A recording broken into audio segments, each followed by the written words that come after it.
문손잡이가 덜컥 흔들렸다. 지연은 숨을 죽인 채 시트를 움켜쥐었다. 준호가 손을 뻗어 그녀의 손을 꼭 쥐며 속삭였다. 쉿, 조용히, 아무도 몰라야 합니다. 복도에서 청소 들어가겠습니다. 라는 목소리가 점점 가까워졌다. 떨어진 단추가 바닥을 구르며 딸깍 방 안 공기가 얼어붙었다. 지연의 가슴은 폭발하듯 뛰었고 두 눈에 공포와 설렘이 동시에 번졌다. 오늘 이야기를 시작하기 전에 무료 버튼인 구독과 엄지손가락 모양 좋아요를 꼭 눌러주세요. 그 한 번의 손길이 여러분께 큰 복으로 돌아올 거예요. 호텔방 창문 너머로 희미한 새벽빛이 흘러들었다. 커튼 틈새로 새어 들어온 빗줄기가 흩어진 술잔과 와인병을 스쳐갔다. 바닥에는 굽이 한쪽으로 꺾인 하이힐이 나뒹굴고 있었고 침대 가장자리에 걸쳐진 셔츠는 아무렇게나 구겨져 있었다. 한눈에 보기에도 어젯밤 이 방이 품었던 비밀을 아무것도 모르는 세상에 들키지 않으려는 듯 공기는 숨을 죽이고 있었다. 지연은 낯선 정적 속에서 눈을 떴다. 순간 자신의 몸을 덮고 있던 얇은 시트가 흘러내리며 맨살 위로 차가운 공기가 스며들었다. 옆을 돌아본 순간 그녀의 심장은 세차게 요동쳤다. 그곳에는 준호가 앉아 있었다.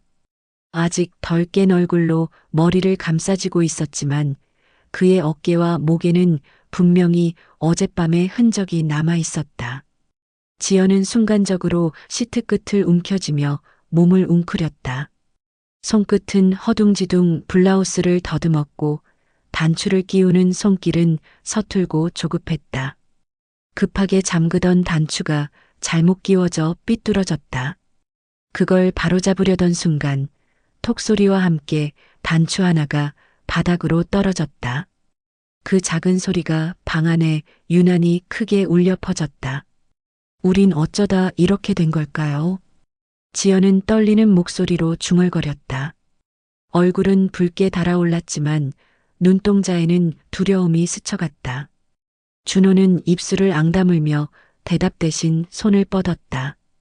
바닥으로 떨어진 단추를 집어들고 말없이 지연의 손 위에 올려놓았다. 아무 말도 하지 않았지만 그 짧은 순간 서로의 체온이 전해졌다. 지연은 황급히 손을 빼려 했지만 준호는 순간적으로 그 손을 꼭 쥐었다. 떨리는 두 사람의 숨결이 교차했다. 그때였다. 문손잡이가 덜컥 흔들리는 소리가 났다. 누군가 키를 돌리려는 듯 철컥하는 소리와 함께 문이 반쯤 밀렸다. 지연은 본능적으로 입술을 막으며 숨을 죽였다. 준호는 그녀의 손등을 덥석 잡으며 눈짓으로 조용히라고 말했다. 다행히 문은 더 열리지 않았다. 복도에서 청소 들어가겠습니다. 하고 외치는 목소리가 들렸다가 안에서 인기척이 나자 곧 발소리가 멀어졌다. 지연은 심장이 금방이라도 터질 듯 두 손으로 가슴을 눌렀다. 누가 들어왔으면 우린 끝장이에요. 속삭이는 목소리에는 죄책감과 공포가 뒤섞여 있었다. 준호는 대답 대신 눈을 지그시 감았다가 뜨며 아직 잡은 손을 놓지 않았다. 그의 눈빛은 말하고 있었다. 그래도 난 이 순간을 후회하지 않습니다. 거울에 비친 두 사람의 모습은 기묘했다. 옷은 대충 추스른 채였지만 눈빛은 분명히 서로에게 걸려 있었다. 그 눈빛만은 아무리 숨기려 해도 거짓을 담지 못했다. 잠시 후 준호의 휴대폰이 침대 옆에서 진동했다. 화면에는 아내라는 이름이 선명히 떴다. 그는 급히 전원을 꺼버렸다. 그 순간 지연은 말없이 고개를 돌렸다. 그러나 그의 손가락 끝에 남은 떨림을 지연은 느꼈다. 이제 어떻게 해야 하죠? 지연이 입술을 깨물며 겨우 내뱉은 한마디는 방 안의 공기를 더 무겁게 만들었다. 준호는 한참을 망설이다가 낮게 속삭였다. 아무 일 없었던 것처럼 해야 합니다. 우리 아무도 몰라야 해요. 그는 고개를 돌리며 스스로에게 다짐하듯 말했다. 그러나 그 눈빛 속에는 정말 가능할까 하는 불안이 뚜렷이 떠올라 있었다. 밖에서는 관광객들의 웃음소리와 가이드의 목소리가 들려왔다. 여러분, 아침 식사하러 내려가셔야 합니다. 곧 버스 출발합니다. 현실이 다시 문 앞까지 다가오고 있었다. 지연은 거울 앞에서 머리를 다시 묶었다.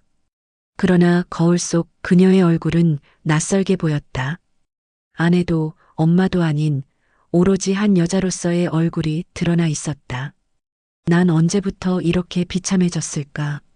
지연은 속으로 중얼거렸지만 소리는 나오지 않았다. 준호는 문 앞에 서서 손잡이를 잡은 채 움직이지 못했다. 마지막으로 지연을 돌아본 그의 눈빛에는 수많은 질문이 뒤엉켜 있었다. 다시 돌이킬 수 있을까?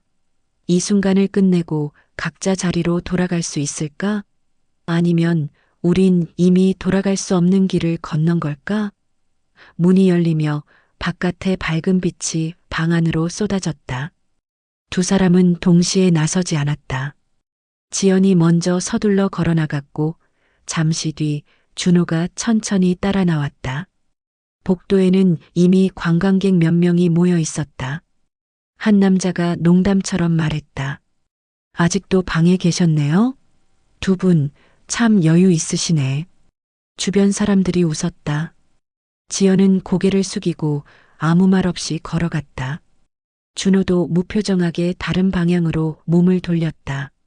그러나 스치는 순간 두 사람의 눈빛이 짧게 마주쳤다. 짧았지만 그 눈빛 속에는 분명히 같은 떨림이 있었다. 누구도 모르게 그러나 서로는 이미 알고 있었다.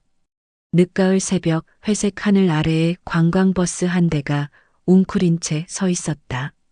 차창에는 아직 밤의 습기가 맺혀 있었고 버스 앞에는 여행객들이 삼삼오오 모여 있었다. 어디론가 떠난다는 설렘과 피곤함이 뒤섞인 표정들. 그 무리 속에서 지연은 유난히 쓸쓸해 보였다. 단정히 묶은 머리, 검은색 코트를 걸쳤지만 어딘가 흐트러진 기운. 밤새 뒤척이며 잠을 못 잔 탓에 눈가에는 어두운 그림자가 짙게 드리워져 있었다. 작은 캐리어 손잡이를 움켜쥔 손마디에는 긴장과 초조가 묻어났다. 성함이 어떻게 되세요? 관광 가이드가 명단을 들고 물었다. 김지연이요. 네, 여기 있네요. 자리는 버스 오른쪽, 맨 뒤에서 네 번째. 편히 앉으세요.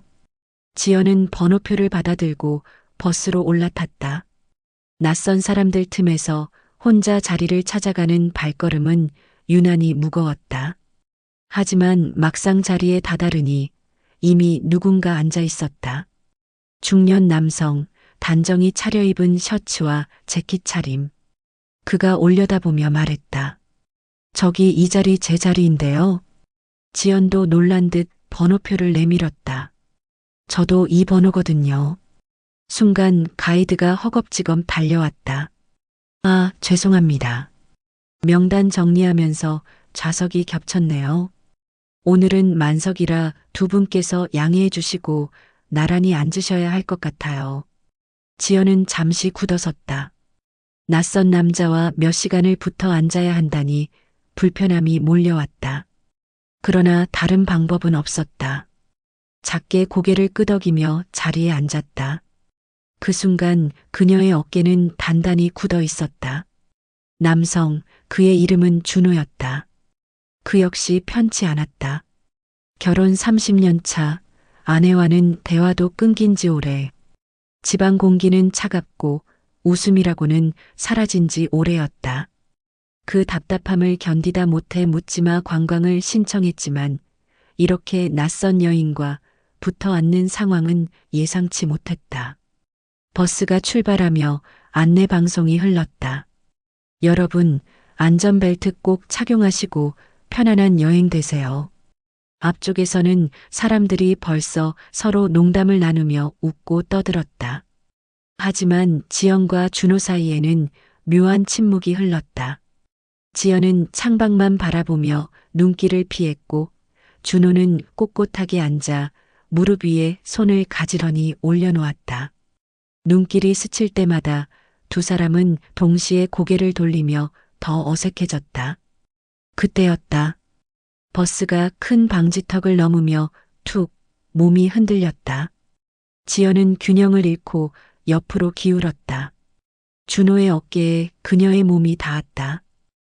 지연은 황급히 몸을 바로 세우며 얼굴이 붉어졌다. 죄송합니다. 준호도 서둘러 손을 들어 괜찮습니다. 라고 했지만 그 순간 그녀의 손목을 잠시 붙잡았다가 늦게 놓았다. 잠깐의 손길, 그러나 두 사람 모두의 가슴 속에 파문을 남겼다. 사소한 사고였지만 그 순간의 떨림은 외면할 수 없는 것이었다. 지연은 창문 쪽으로 몸을 붙이고 숨을 고르며 애써 평정을 가장했다. 준호 역시 시선을 창밖으로 돌렸지만 그의 눈가에는 미묘한 흔들림이 스쳐 지나갔다. 잠시 후 가이드가 마이크를 잡았다. 여러분, 오늘은 전남 지역으로 갑니다. 경치 좋고 맛있는 음식도 많으니까 즐거운 하루 보내세요. 사람들이 박수를 치며 환호했다. 그때 지연의 휴대폰이 울렸다. 화면에 뜬 이름 남편. 그녀는 한참을 응시하다가 결국 받지 않고 화면을 꺼버렸다. 준호는 옆에서 그 모습을 흘낏 보았다. 아무 말도 하지 않았지만 그 행동 하나로 지연의 사정을 어렴풋이 짐작할 수 있었다. 그의 가슴 한구석에도 오래 묵은 쓸쓸함이 번졌다. 버스 안은 점점 활기가 돌았다. 앞좌석 아주머니가 뒤를 돌아보며 말을 걸었다. 두 분 부부세요? 같이 앉아 있으니까 딱 그렇게 보이네. 지연과 준호는 동시에 손사래를 쳤다. 아니에요. 그냥 우연히 말끝이 겹치자 두 사람은 서로를 바라보다가 멋쩍게 웃음을 터뜨렸다. 바로 그 순간 가이드가 사진 한 장 찍을게요. 라며 버스 안을 배경으로 단체 사진을 찍었다. 카메라 플래시가 터지자 지연과 준호는 순간 얼어붙었다. 둘의 어색한 표정이 그대로 사진 속에 남았다. 그 사진이 훗날 어떤 위험을 부를지 아직은 알 수 없었다. 버스는 고속도로를 달리며 목적지를 향해 나아갔다. 사람들은 삼삼오오 이야기를 나누며 웃음을 이어갔지만 맨 뒤에서 네 번째 좌석에 앉은 두 사람은 아직도 서로에게 말 한마디 제대로 건네지 못한 채 묘한 공기 속에 갇혀 있었다. 그 공기 속에는 분명 무언가 시작될 것 같은 예감이 숨어 있었다.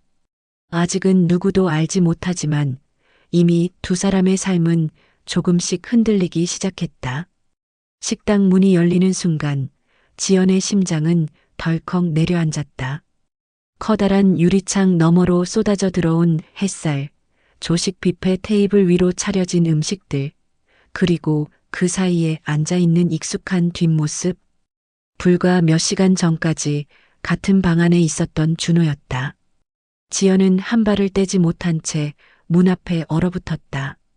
마치 모든 사람들이 자신을 바라보는 것 같았다. 손끝이 차갑게 식으며 캐리어 손잡이를 더 세게 움켜쥐었다.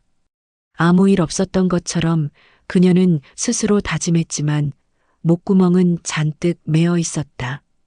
잠시 뒤 준호도 문가로 들어섰다. 그 역시 사람들 틈으로 들어가지 못하고 주변을 살폈다. 두 사람의 시선이 순간 마주쳤다. 지연은 급히 눈을 피했지만 이미 얼굴은 붉게 달아올라 있었다. 준호는 무표정한 얼굴을 하고 있었으나 눈빛 속에는 알 수 없는 흔들림이 숨어 있었다. 뷔페 라인으로 향한 지연은 접시에 빵과 샐러드를 담았다. 그러나 손이 미세하게 떨려 포크가 접시에 부딪히며 맑은 금속성이 울려 퍼졌다. 주변 사람들이 잠시 쳐다보는 듯해 얼굴이 화끈 달아올랐다. 그때 맞은편에서 밥을 담던 준호와 또 눈이 마주쳤다. 둘은 동시에 고개를 돌렸다. 식당 안에는 같은 관광버스 팀 사람들로 가득 차 있었다.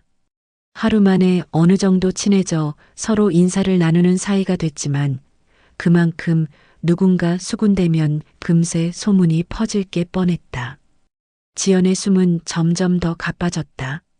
자리에 앉으려는 순간 어제 버스에서 농담을 던졌던 아주머니가 다가왔다. 아이고, 어제도 같이 앉으시더니 오늘도 또 그러시네. 부부 맞죠? 지연은 다급히 손사래를 쳤다. 아니에요. 그냥 어제는 우연히 그랬던 거예요. 목소리가 조금 높아져 주변 사람들이 고개를 돌렸다. 순간 지연은 식은땀을 흘리며 접시를 꼭 쥐었다. 준호는 모른 척 멀찍이 떨어진 자리에 앉았다. 그러나 지연은 그의 존재를 뚜렷이 느끼고 있었다. 등 뒤에서 시선이 스치듯 따라오는 기운. 마치 그가 지금도 곁에 있는 듯 심장이 뛰었다. 커피를 따르던 순간 불행은 어김없이 찾아왔다. 컵이 기울며 뜨거운 커피가 쏟아졌다. 아, 지연이 놀라며 손을 뺐지만 이미 손등에 커피가 흘렀다. 그 순간 준호가 달려왔다. 그녀의 손목을 덥석 잡으며 말했다. 괜찮으세요? 지연은 놀란 눈으로 그를 바라보았다. 순간 그녀의 맥박이 그의 손끝을 통해 전해졌다. 짧았지만 그 떨림은 오래도록 남았다. 주변 사람들이 일제히 시선을 쏟아냈다. 둘은 동시에 손을 놓았지만 이미 늦었다. 속삭임이 이리저리 흘러갔다. 저 두 사람 어제도 같이 있지 않았어? 그러게 오늘도 저렇네. 그 소리는 작았지만 지연의 귀에는 천둥처럼 울렸다. 지연은 얼른 손수건을 꺼내 손등을 닦았다. 그때 준호가 자기 손수건을 내밀었다. 이걸로 닦으세요. 지연은 순간 멈칫했다. 손수건 끝에 작은 이니셜이 수놓아져 있었기 때문이다. JH 준호의 아내가 새겨준 흔적이었다. 지연은 그 손수건을 받아들며 가슴이 철렁 내려앉았다. 고맙습니다. 짧게 인사했지만 그 손수건의 무게는 그녀를 더욱 혼란스럽게 했다. 그때 지연의 휴대폰이 울렸다. 화면에는 남편이라는 이름이 떴다. 주변 사람들이 보는 앞이라 어쩔 수 없이 전화를 받았다. 네, 여보 목소리는 힘없이 떨렸고 통화 내내 남편은 짜증 섞인 잔소리를 늘어놓았다. 지연은 연신응 알았어 하고 짧게 대답했다. 통화가 끝난 뒤 그녀의 얼굴은 창백하게 굳어 있었다. 동시에 준호의 주머니에서도 진동이 울렸다. 화면에는 아내라는 이름. 그는 한참을 바라보다가 곧 전원을 꺼버렸다. 지연은 그 장면을 흘낏 보았다. 두 사람의 눈빛이 잠시 교차했다.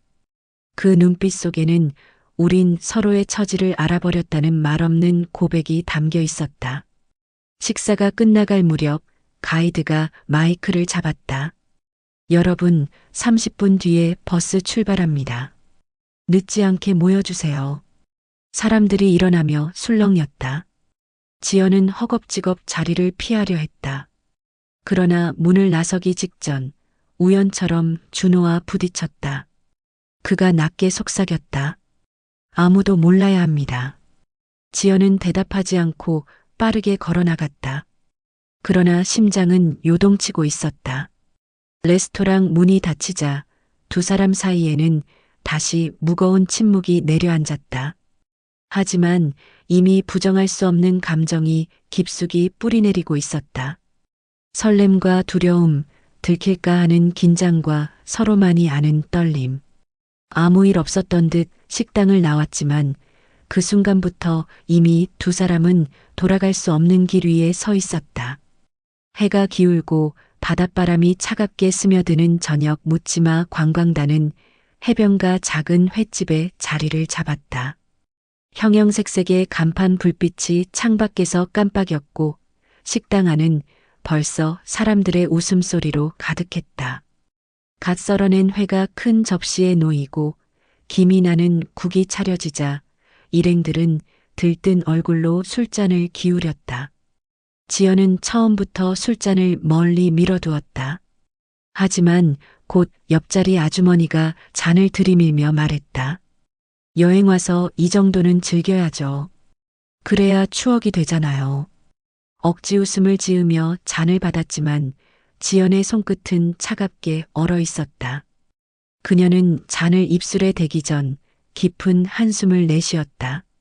쓴맛이 목을 타고 내려가는 순간 눈동자가 미세하게 흔들렸다. 맞은편에 앉은 준호도 잔을 비웠다. 평소 술을 즐기는 사람처럼 보이지 않았지만 그는 유난히 잔을 비우는 속도가 빨랐다. 그의 눈가에는 씁쓸함이 드리워져 있었고 억지로 웃으며 다른 사람들의 농담에 맞장구 쳤다. 지연은 그 표정 속에서 자신과 같은 공허함을 발견했다. 저 사람도 어딘가 무너져 있구나. 시간이 흐르며 사람들은 점점 취기가 올라갔다. 노래를 부르는 이 큰 소리로 웃으며 술잔을 돌리는 이, 심지어는 테이블에 엎드려 잠들어 버린 이도 있었다. 떠들썩한 분위기 속에서 지연과 준호는 마치 다른 세계에 있는 듯 조용히 앉아 있었다. 준호가 먼저 잔을 들며 낮게 물었다. 여행은 자주 다니세요? 지연은 잔을 돌리며 고개를 저었다. 아니요. 사실은 그냥 도망치고 싶었어요. 짧은 대답이었지만 그 안에는 무게가 있었다. 준호는 고개를 끄덕이며 잔을 비웠다. 저도 비슷합니다. 집에 있으면 숨이 막히니까. 그의 목소리는 낮고 차분했지만 그 속에는 깊은 피로가 배어 있었다. 술기운이 돌자 지연은 무심코 속마음을 흘렸다. 남편이 다른 여자를 만나요. 순간 공기가 뚝 끊어진 듯 고요해졌다. 그녀의 목소리는 작았지만 그 안에 서린 고통은 너무나 선명했다. 준호는 놀란 듯 그녀를 바라보다가 곧 시선을 떨구며 낮게 말했다. 저도 아내와는 남보다 못합니다. 같은 집에 살지만 서로 대화도 하지 않아요. 짧은 고백이었지만 그것은 두 사람 사이의 거리를 단숨에 좁혀주었다. 지연의 눈가에 눈물이 맺혔다. 그녀는 급히 손등으로 훔쳤지만 투명한 물방울이 뺨을 타고 흘러내렸다. 준호는 손을 뻗다 멈췄다. 그의 손끝은 허공에서 흔들렸고 마침내 낮게 속삭였다. 괜찮으세요? 지연은 억지 웃음을 지으며 고개를 끄덕였다. 괜찮아요. 이제는 아무렇지 않아요. 그러나 목소리는 허망하게 흔들렸다. 바로 그때 그녀의 휴대폰이 테이블 위에서 진동했다. 화면에 뜬 이름은 남편. 지연은 순간 얼굴이 굳었다. 통화 버튼을 누르지 못한 채 손가락만 떨고 있었다. 옆에 있던 준호가 그 화면을 흘깃보고는 말없이 잔을 비웠다. 지연은 결국 전화를 받지 않고 화면을 꺼버렸다. 그녀의 손끝이 미세하게 떨렸다. 준호는 그 떨림을 보며 스스로의 상처와 겹쳐 보이는 듯 씁쓸한 웃음을 지었다. 옆 테이블에서 한 남자가 큰 소리로 농담을 던졌다. 저 두 사람 오늘 유난히 얘기 많네. 분위기 좋은데? 순간 주변 사람들이 웃었고 지연의 심장은 쿵 내려앉았다. 그녀는 급히 잔을 들어 다른 사람들과 부딪히며 웃음을 가장했지만 손끝이 여전히 떨리고 있었다. 가이드도 힐끗 두 사람 쪽을 보며 말했다. 여행 와서 이렇게 얘기가 잘 통하는 분 만나는 것도 복이죠. 그 말은 장난이었지만 지연은 온몸이 굳어졌다. 마치 들킬까 두려운 비밀을 이미 모두 알고 있다는 듯한 느낌이 스며들었다. 술자리가 무르익으며 대부분은 취해 의자에 기대거나 웃음 속에 파묻혔다. 그러나 지연과 준호의 대화는 오히려 깊어졌다. 지연은 술기운에 붉어진 볼을 손바닥으로 감싸며 낮게 말했다. 가끔은요, 그냥 사라져버리고 싶어요. 아무도 모르게. 준호는 그녀를 오래 바라보다가 낮게 속삭였다. 저도 그랬습니다. 그런데 지금은 조금 다릅니다. 그의 시선은 진지했고 눈빛은 흔들리지 않았다. 지연은 순간 가슴이 두근거렸다. 창문 밖 바닷바람이 불어와 커튼이 살짝 흔들렸다. 그 바람에 지연의 머리카락이 흩날렸고 준호의 시선이 그 순간 머물렀다. 그녀가 고개를 돌리자 두 사람의 눈빛이 부딪혔다. 이번에는 피하지 않았다. 서로의 눈 속에서 같은 상처와 같은 외로움이 또렷이 새겨져 있었다. 그 순간 지연의 가슴 속 깊은 곳에서 미묘한 설렘이 피어올랐다. 그것은 두려움과 뒤섞인 설명할 수 없는 떨림이었다. 금기의 문이 아주 조금 열리는 순간이었다. 숙소의 불은 이미 꺼지고 관광단은 각자의 방으로 흩어졌다. 해안가를 따라 부서지는 파도 소리가 창문 유리에 부딪혀 고요한 밤 공기를 더 서늘하게 만들었다. 지연은 침대 끝에 앉아 신발도 벗지 않은 채 휴대폰만 쥐고 있었다. 어두운 방 안 작은 사각 화면이 차갑게 빛나며 그녀의 얼굴을 푸르게 비추었다. 그 화면에는 부재중 통화 12건이라는 글자가 선명하게 떠 있었다. 모두 남편이었다. 지연은 깊은 숨을 들이마셨다. 받아야 하나? 지금이라도 변명이라도 해야 하나? 하지만 손가락은 통화 버튼 위에서 떨기만 했다. 가슴은 이미 답을 알고 있었다. 받는 순간 또다시 고함과 추궁, 그리고 끝없는 비난이 쏟아질 것이다. 그녀의 손끝에서 땀이 번져 화면이 미끄러졌다. 휴대폰 불빛이 창백한 얼굴 위에 얼룩처럼 퍼졌다. 그 모습은 마치 어두운 바다에 홀로 떠 있는 난파선 같았다. 바로 그때 옆방에서 낮고 무뚝뚝한 목소리가 들려왔다. 여보, 출장이라고 했잖아. 내일 늦게 들어가. 잠시 정적이 흐르더니 곧 여자 쪽의 웃음소리가 겹쳐 들렸다. 지연의 심장이 쿵 내려앉았다. 여기까지 따라온 건가? 아니, 그냥 다른 여행객이겠지. 그녀는 눈을 질끈 감았다. 그러나 귀를 막아도 그 소리는 희미하게 파고들었다. 집에서 이미 수없이 들어온 배신의 기척이 이 낯선 숙소까지 그림자처럼 따라온 것 같았다. 휴대폰이 또 진동했다. 이번에는 단순한 벨소리가 아니라 마치 몸속을 찌르는 듯한 날카로운 울림이었다. 지연은 반사적으로 거절 버튼을 눌렀다. 그리고는 창문을 열고 몸을 내밀었다. 바닷바람이 차갑게 뺨을 스쳤다. 심장이 가라앉기는커녕 더 요동쳤다. 복도에서 발자국 소리가 뚜벅뚜벅 울려왔다. 불빛 아래 나타난 사람은 준호였다. 그 역시 휴대폰을 손에 쥐고 있었고 얼굴에는 피곤과 씁쓸함이 겹쳐져 있었다. 눈빛이 마주친 순간 두 사람은 동시에 멈춰섰다. 준호가 먼저 조심스럽게 입을 열었다. 잠이 안 오시죠? 지연은 억지로 미소를 지었다. 네. 바닷소리가 오히려 더 시끄럽네요. 그녀의 목소리는 떨리고 있었지만 그 떨림 속에 이미 피로와 외로움이 배어 있었다. 준호는 잠시 망설이다가 자신의 휴대폰 화면을 보여주었다.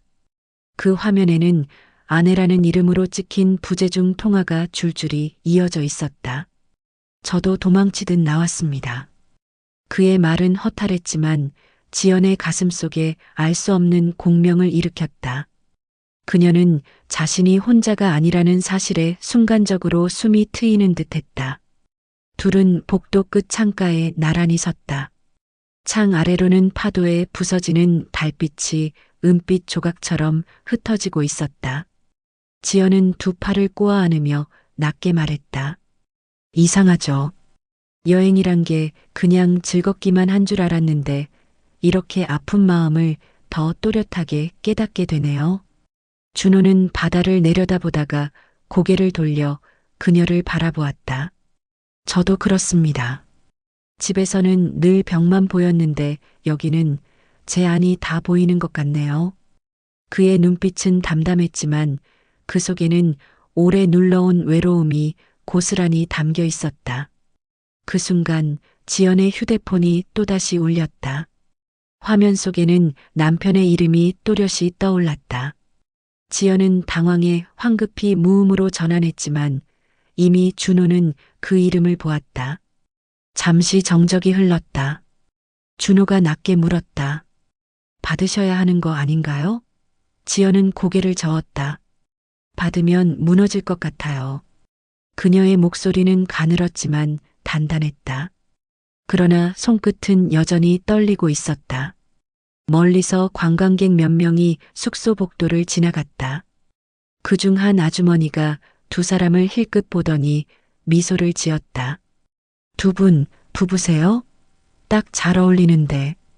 지연의 얼굴이 순간 하얗게 질렸다. 준호도 얼어붙었지만 곧 억지 웃음을 지으며 대답했다. 아, 그냥 같은 일행입니다. 관광객들은 대수롭지 않게 지나갔지만 두 사람은 마치 금지된 비밀을 들킨 듯 심장이 미친 듯이 뛰고 있었다. 관광객의 발자국 소리가 멀어지자 지연은 급히 창밖으로 시선을 돌렸다. 그러나 파도 소리조차 두근거림을 가라앉히지 못했다. 이 사람과 더 가까워지면 어떻게 되는 거지? 정말 금기를 넘으면 내 인생은 어디로 굴러가 버릴까? 준호 역시 깊은 생각에 잠겨 있었다. 그는 휴대폰 전원을 꾹 눌러 꺼버리더니 낮은 목소리로 말했다. 오늘 밤은 그냥 우리 숨 좀 쉬자고요. 지연의 눈동자가 크게 흔들렸다. 그 말은 단순했지만 금단의 문을 열어젖히라는 유혹처럼 들렸다. 바닷바람이 더 거세게 불어와 커튼이 휘날렸다. 그 순간 지연의 휴대폰에 문자 알림이 떴다.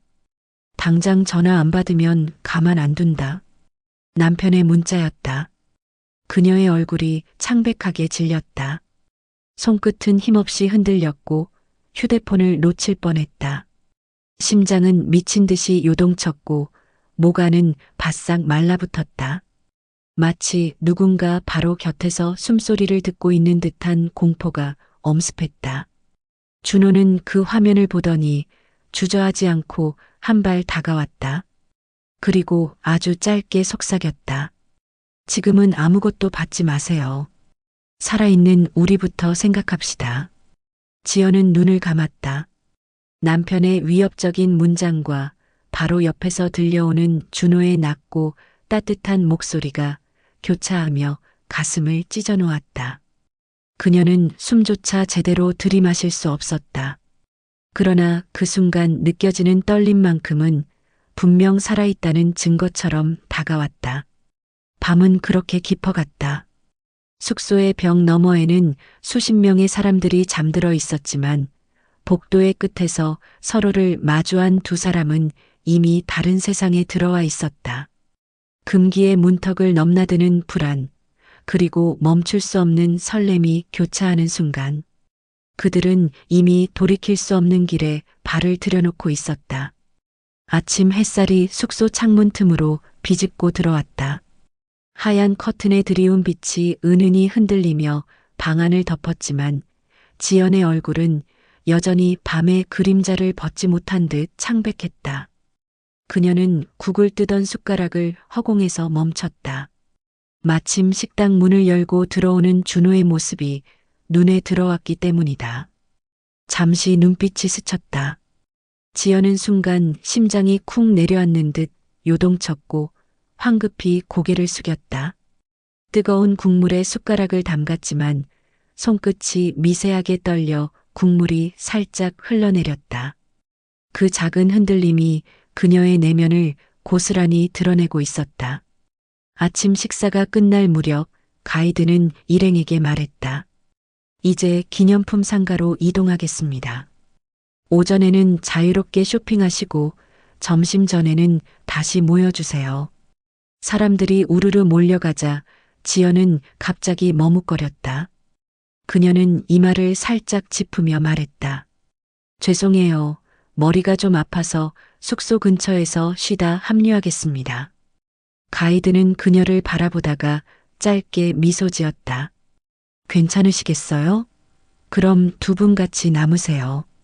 순간 지연은 깜짝 놀라 고개를 들었다. 두 분?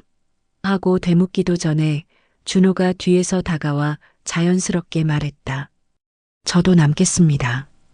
어제 술을 좀 많이 해서 상가보다는 쉬는 게 나을 것 같네요.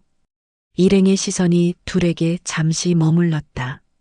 몇몇은 의미심장한 미소를 지었고 지연은 얼굴이 화끈 달아올랐다. 마치 이미 무언가 들킨 것처럼 가슴이 두근거렸다. 관광단이 모두 사라지고 숙소 주변이 고요해지자 두 사람은 마주 서 있었다. 준호가 먼저 입을 열었다. 혹시 산책하실래요? 바로 뒤에 해변길이 보이던데요. 지연은 잠시 머뭇거리다가 조심스럽게 고개를 끄덕였다. 좋아요. 조금 걸으면 마음이 나을 것 같네요. 그들은 나란히 걸음을 옮겼다. 발밑에 부드러운 모래가 깔리고 파도 소리가 일정한 리듬을 만들며 두 사람을 감쌌다. 바닷바람이 불어와 지연의 머리카락을 흩날렸고 그 사이로 준호가 잠깐 그녀를 바라보았다. 처음에는 말없이 걷기만 했다. 그러다 준호가 낮게 말했다. 어제 죄송합니다. 괜한 말을 드린 것 같아서. 지연은 고개를 저었다. 아니에요. 오히려 위로가 됐어요. 그녀의 목소리는 떨렸지만 진심이 담겨 있었다. 해변 끝 작은 방파제에 다다르자 두 사람은 나란히 앉았다. 파도가 부서져 흰 거품이 날아오르고 갈매기 울음소리가 허공에 흩어졌다. 지연이 조용히 입을 열었다. 사실은요, 더 무서운 건 남편이 아니라 제 삶이에요. 이렇게 계속 흘러가는 게 끝까지 아무 의미도 없이 사라지는 게 두려워요. 준호는 그 말을 듣고 잠시 숨을 고르더니 바다 쪽으로 시선을 돌린 채 대답했다. 저도요. 집에서는 늘 벽만 보고 사는 기분이었어요. 그런데 이상하게 여기선 제 목소리가 들려요. 그리고 당신 목소리도요. 순간 지연의 눈동자가 흔들렸다. 그녀는 오랜만에 미소를 지었고 그 미소는 스스로도 낯설 만큼 진심이었다.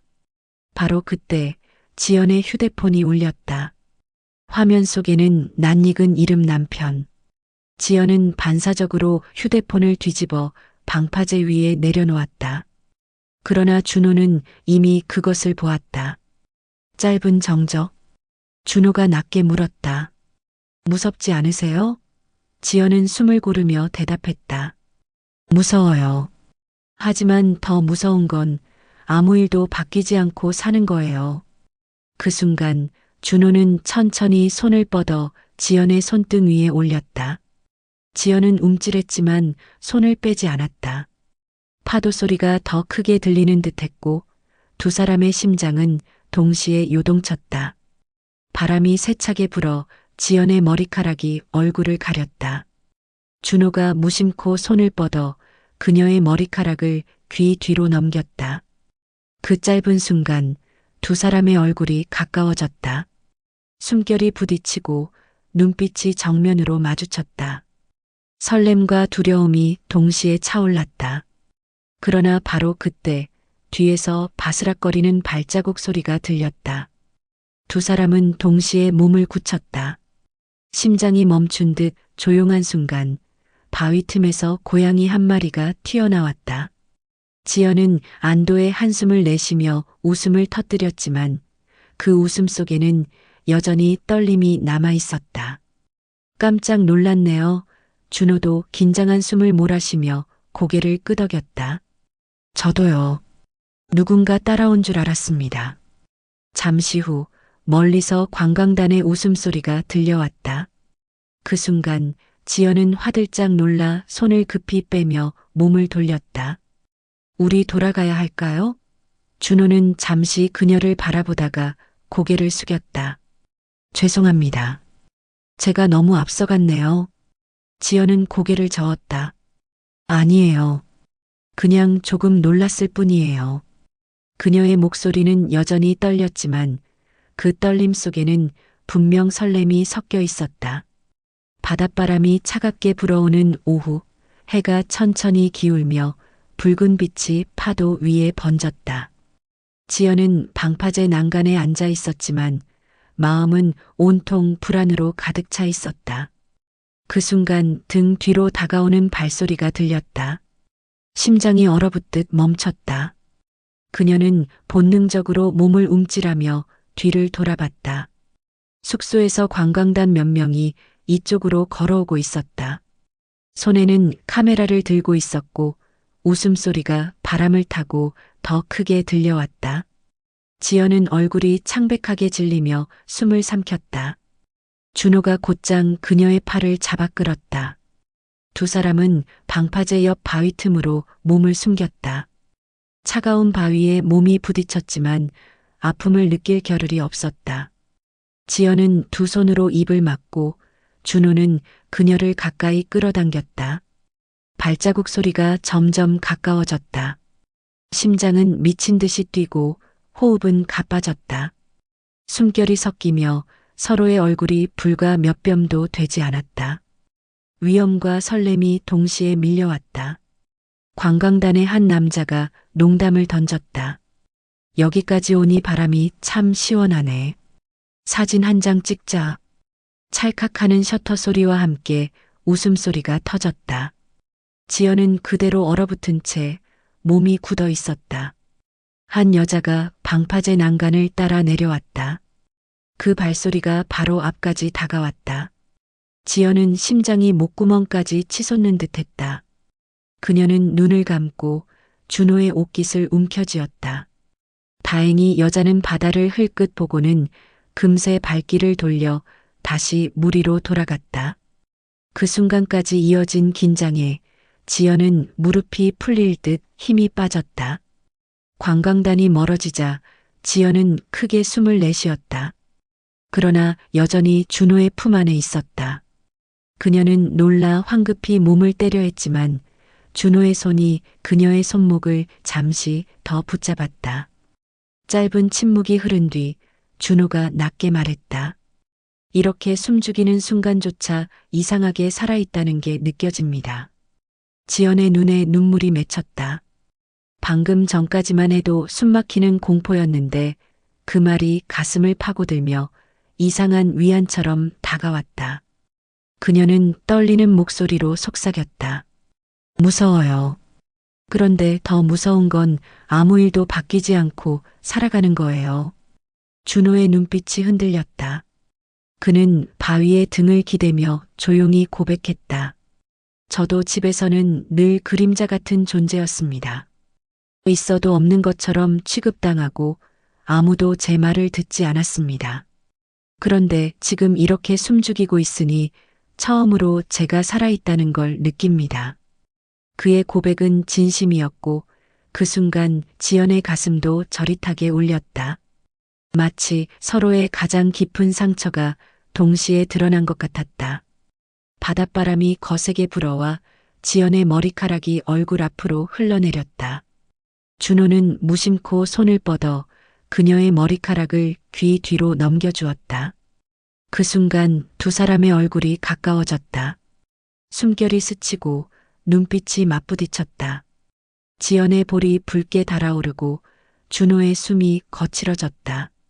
손끝이 떨리며 서로의 온기를 더 강하게 느꼈다. 위험과 설렘이 뒤섞여 순간적으로 시간조차 멈춘 듯했다. 그러나 다시 숙소 쪽에서 사람들이 웃으며 다가오는 소리가 들렸다. 이번에는 더 가깝게 들려왔다. 지연은 깜짝 놀라 몸을 움츠렸고 준호는 본능적으로 그녀를 자신의 쪽으로 끌어안았다. 두 사람은 바위 뒤에 몸을 붙인 채 심장이 부딪히는 소리를 들을 수 있을 만큼 가까워졌다. 숨소리가 뒤섞이며 긴장과 떨림이 한꺼번에 치솟았다. 지연의 눈동자에서 눈물이 흘러내렸고 준호는 그 눈물을 본 순간 더 이상 참을 수 없었다. 관광단의 발자국 소리는 곧 멀어졌다. 위험이 지나갔음을 알았지만 두 사람은 여전히 떨어지지 못했다. 지연은 속삭였다. 이제 어떻게 해야 하죠? 우리 이미 돌아갈 수 없을 것 같아요. 준호는 짧은 침묵 후 그녀의 손을 단단히 잡았다. 그의 눈빛은 여전히 흔들렸지만 그 속에는 확고한 결심이 담겨 있었다. 두 사람의 호흡은 여전히 거칠었고 심장은 아직도 긴장으로 뛰고 있었다. 그러나 그 떨림은 단순한 두려움이 아니라 멈출 수 없는 설렘이었다. 밤은 조용히 깊어가고 있었다. 해안가에 늘어선 가로등 불빛이 하나둘 꺼지고 숙소의 창문마다 커튼이 드리워졌다. 관광단 사람들은 이미 각자의 방으로 들어가 깊은 잠에 빠져 있었다.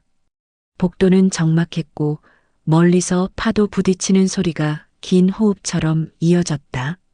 지연은 창가에 서 있었다. 커튼 사이로 들어오는 달빛이 바닥 위에 희미한 그림자를 드리웠다. 그녀는 바다를 바라보며 긴 한숨을 내쉬었다. 온종일 이어진 긴장과 불안, 그리고 피할 수 없는 끌림이 머릿속에서 지워지지 않았다. 그 순간 문을 두드리는 소리가 들렸다. 지연은 심장이 멎는 듯 놀라 몸을 돌렸다. 노크는 짧았지만 분명했다. 망설임 끝에 문을 열었을 때 어두운 복도에 서 있는 준호가 보였다. 그의 얼굴은 달빛에 반쯤 잠겨 있었고 눈빛은 흔들리면서도 깊은 결심을 담고 있었다. 죄송합니다. 그냥 잠이 오질 않아서요. 준호의 목소리는 낮았고 그 속에는 감춰지지 않는 떨림이 배어 있었다. 지연은 한참을 말없이 서 있다가 천천히 문을 열어 그를 들였다. 문이 닫히는 순간 복도의 어둠과 함께 그들의 숨결만이 방 안에 남았다. 준호는 손에 작은 봉지를 들고 있었다.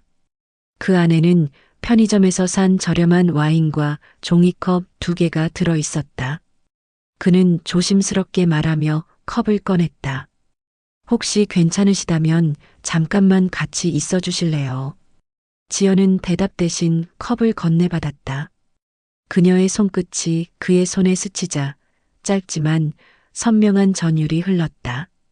와인이 붉은 빛을 띠며 잔에 채워졌다. 달빛이 그 위에 반사되어 묘하게 흔들렸다.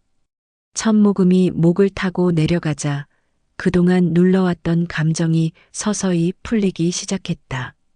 지연은 잔을 내려놓으며 고개를 돌렸다. 준호는 그녀를 바라보다가 조심스럽게 입을 열었다. 오늘 낮에 정말 무서웠습니다.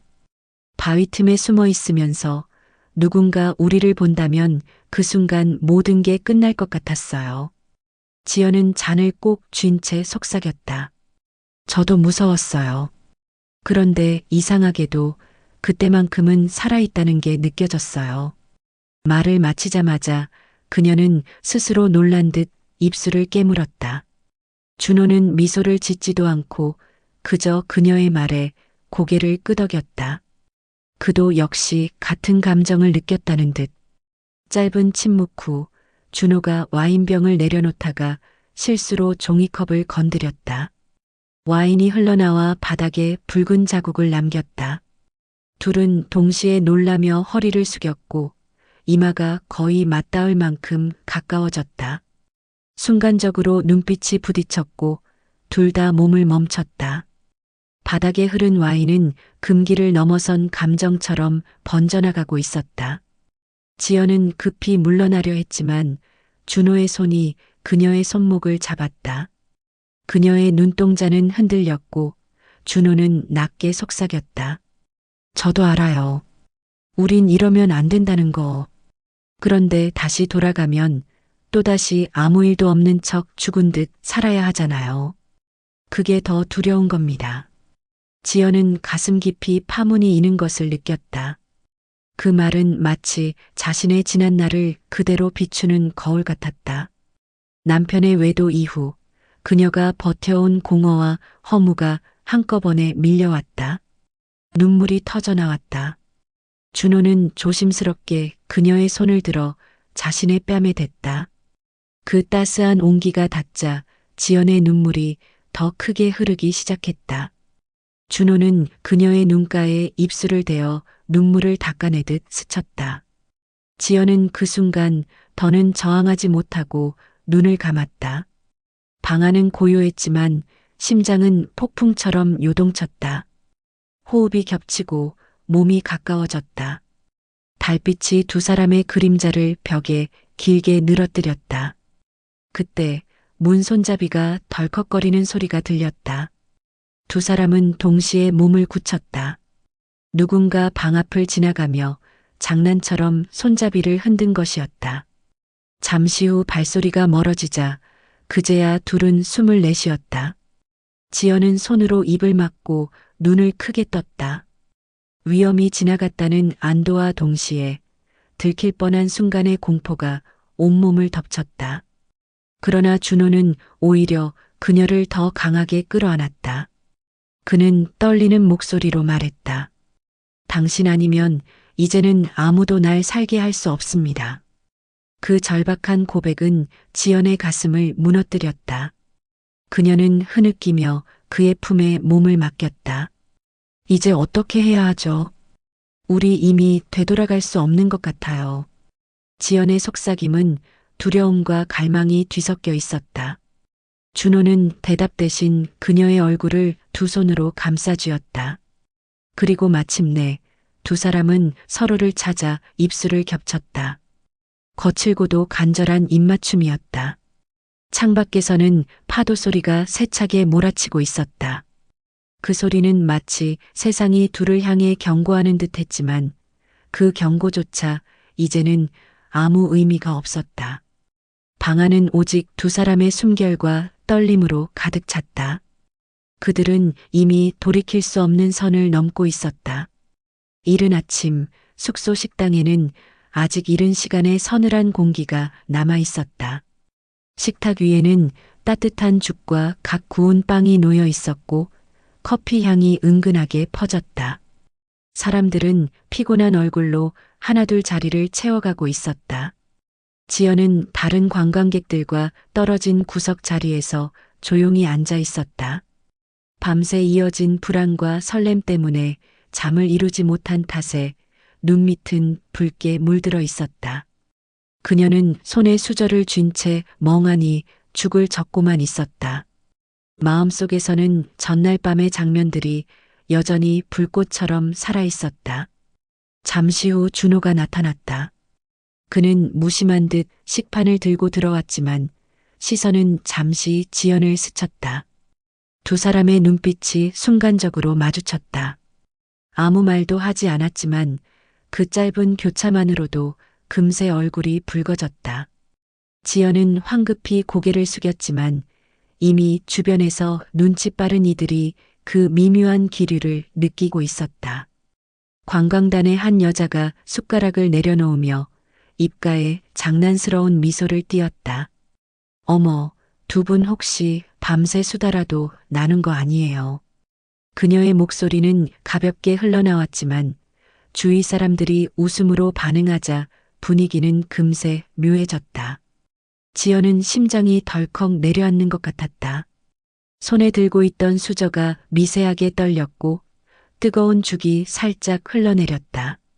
그녀는 황급히 휴지를 들어 닦았지만 얼굴은 창백하게 굳어 있었다. 준호는 그런 기류를 빠르게 감지했다. 그는 고개를 들어 차분한 목소리로 대답했다. 그냥 아침 일찍 내려와서 옆자리에 앉은 것뿐입니다. 농담은 재미있지만 조금 당황스럽네요. 그의 말투는 흔들림이 없었다.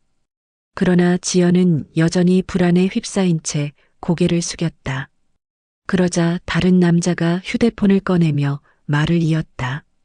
어제 저녁에 찍은 사진 정리하다가 이상한 게 있더라고요. 그는 화면을 사람들 쪽으로 돌렸다. 달빛이 비친 창문에 희미하게 드리워진 두 개의 그림자가 겹쳐져 있었다. 누가 봐도 가까이 붙은 사람의 모습처럼 보였다. 순간적으로 식당이 조용해졌다.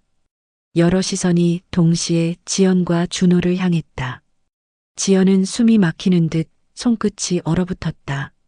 얼굴이 붉게 달아올랐지만 입에서는 아무 말도 나오지 않았다. 준호가 화면을 가볍게 바라본 후 웃음을 흘리듯 말했다. 아마 그림자가 겹쳐진 거겠죠. 저도 방에 불 켜고 서 있었는데 우연히 그렇게 보였나 봅니다. 그는 능청스럽게 넘겼지만 손에 쥔 포크가 보이지 않게 미세하게 떨리고 있었다. 사람들 사이에서 수군거림이 번졌다. 누군가는 창문 불빛이 늦게까지 켜져 있었다고 했고 또 다른 이는 누군가 복도에서 웃는 소리를 들었다고 했다.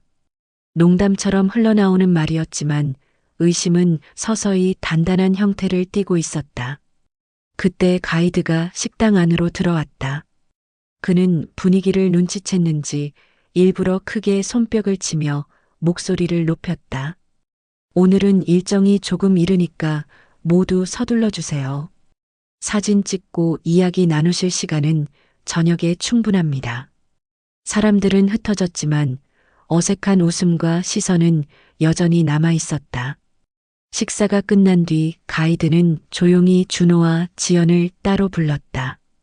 그의 얼굴에는 여전히 미소가 걸려 있었지만 눈빛은 날카롭게 빛나고 있었다. 제가 괜히 말씀드리는 건데요. 다른 분들이 오해하지 않도록 조심하시는 게 좋겠습니다. 여행 중 이상한 얘기 돌면 서로 곤란해질 수 있잖아요. 지연은 그 말을 듣는 순간 얼굴이 하얗게 질렸다. 그녀는 겨우 고개를 끄덕였지만 목소리는 나오지 않았다.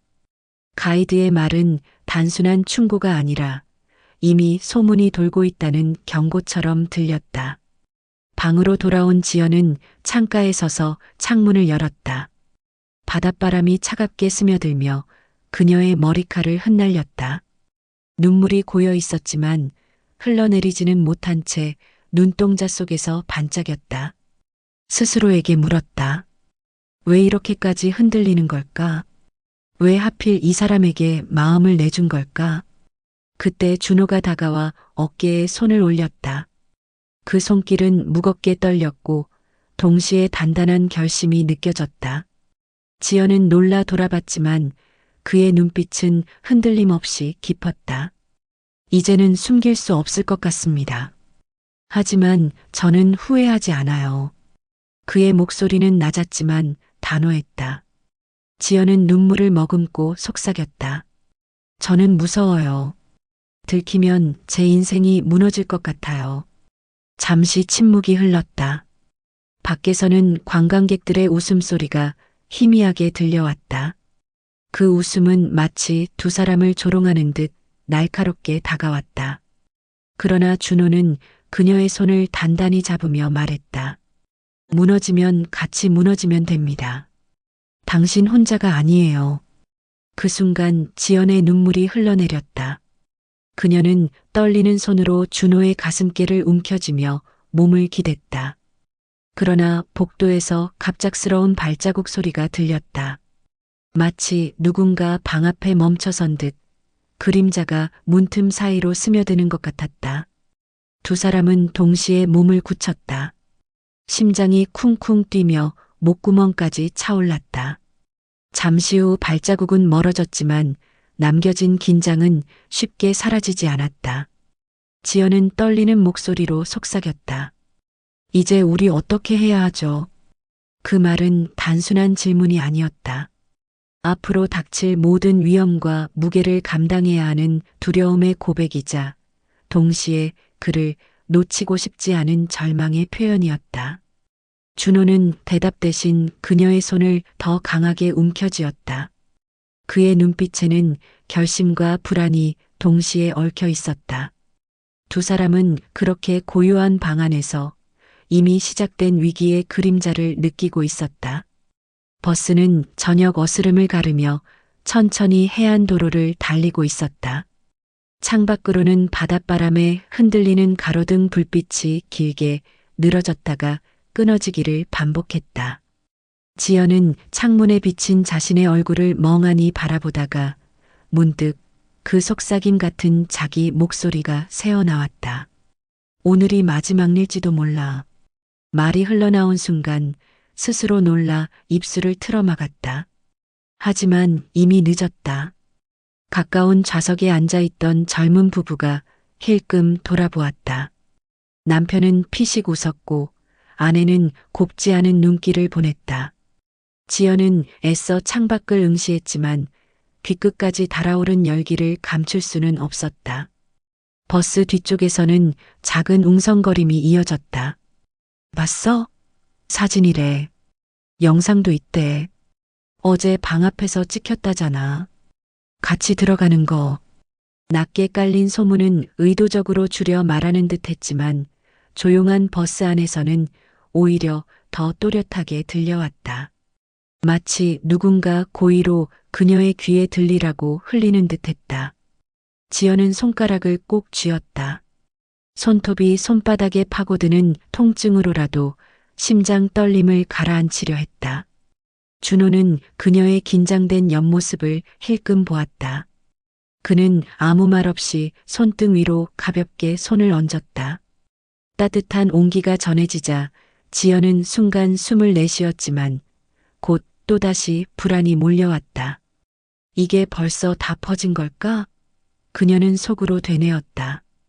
버스가 해변 마을에 도착했을 때 차 안은 이미 묘한 공기로 가득 차 있었다. 관광객들은 짐을 챙기며 두 사람에게 은근한 시선을 던졌다. 어떤 이는 대놓고 물었다. 혹시 두 분은 방은 따로 쓰시죠? 말끝에 묻어나는 웃음은 장난처럼 들렸지만 숨은 의도는 분명했다. 몇몇은 입을 손으로 가리며 웃었고 또 어떤 이는 일부러 핸드폰을 들어 올리며 사진을 찍는 신용을 했다. 그 순간 지연의 모간이 바짝 말랐다. 몸속에 있는 모든 수분이 증발해버린 것처럼 숨쉬기조차 힘들었다.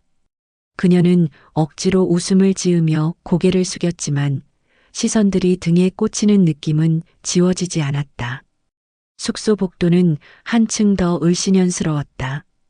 형광등 불빛은 깜빡거리며 긴 그림자를 바닥에 드리웠다.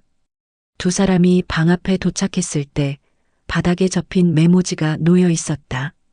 지연이 떨리는 손으로 그 메모를 펼쳤다. 다들 보고 있습니다. 단 4글자. 그러나 그 짧은 문장이 천둥처럼 두 사람의 귀를 울렸다. 지연은 손에서 메모지를 떨어뜨렸다. 손바닥은 이미 땀으로 젖어 있었다. 그녀는 입술을 깨물며 속삭였다. 준호 씨 이제 끝난 것 같아요. 다들 알아버린 것 같아. 준호는 메모지를 주워들며 이를 악물었다. 그리고 그녀의 두 손을 단단히 잡았다. 아니에요. 끝난 게 아닙니다. 내가 지킬 겁니다. 지연 씨 설령 세상이 다 등을 돌려도 난 당신 편이에요. 그의 목소리는 낮았지만 단호했다. 지연은 그 말에 눈물이 핑 돌았다. 그 순간만큼은 공포가 아닌 안도가 그녀의 가슴을 채우는 듯했다. 그러나 그 여유는 오래가지 못했다. 복도 끝에서 낮게 깔린 웃음소리가 들려왔다. 마치 누군가 숨어 있다가 두 사람의 대화를 지켜보고 비웃는 듯한 웃음. 두 사람은 동시에 고개를 돌렸지만 복도는 텅 비어 있었다. 지연은 등골을 타고 흐르는 소름에 몸을 떨었다. 누군가 분명히 보고 있어. 그녀의 속삭임에 준호는 그녀를 방 안으로 밀어넣듯 들여보냈다.